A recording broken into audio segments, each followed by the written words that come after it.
Sure. My name is Cesar Rodriguez Garavito. I teach at the University of Los Andes in Bogota, Colombia, and I'm the International Director of the Center for Law, Justice, and Society in Bogota.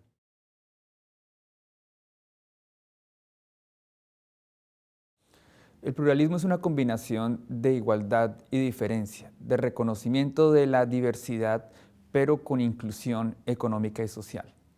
De tal forma que si uno fuera a sintetizar el significado de pluralismo, tendría que tener en cuenta tanto los derechos de reconocimiento de la diferencia como los derechos de igualdad.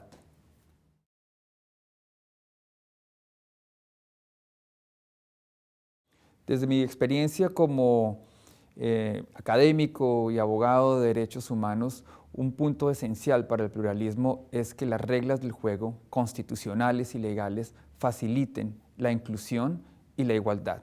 Cuando hay diseños constitucionales que permiten que grupos tradicionalmente desaventajados tengan acceso a los bienes de la ciudadanía, por ejemplo, mediante acciones afirmativas, ese tipo de reglas facilitan, no determinan, pero facilitan en buena medida una sociedad y un sistema pluralista.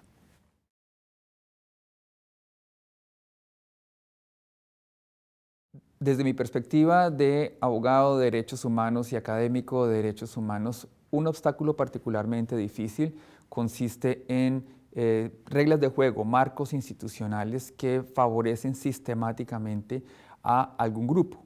Hoy en día no está bien visto y ya es imposible desde la perspectiva internacional de derechos humanos simplemente favorecer jurídicamente a un grupo, por ejemplo, una mayoría étnica o racial.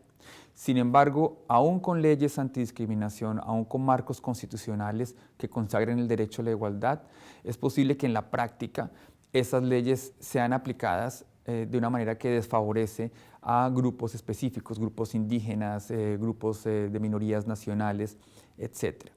Lo que se constituye un obstáculo entonces es la ausencia de medidas promocionales específicas mediante acciones afirmativas o mediante derechos de participación que efectivamente incluyan a esos grupos desaventajados.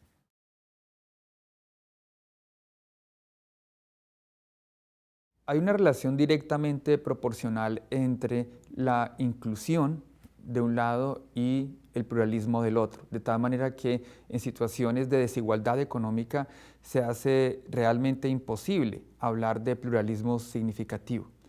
¿Por qué? Porque en las sociedades que vivimos, la ciudadanía, el sistema político es un sistema de inclusión, pero otro es la economía, el mercado en la mayor parte de los países del mundo.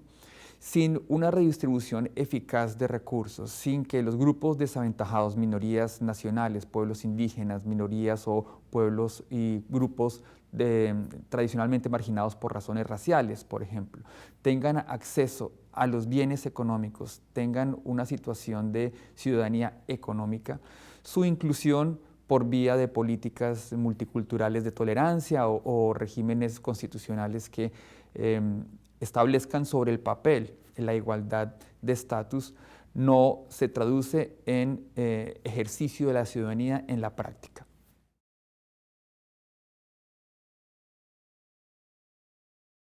Yo he trabajado un buen número de años en América Latina y en otras partes del mundo en relación con los derechos de los pueblos indígenas.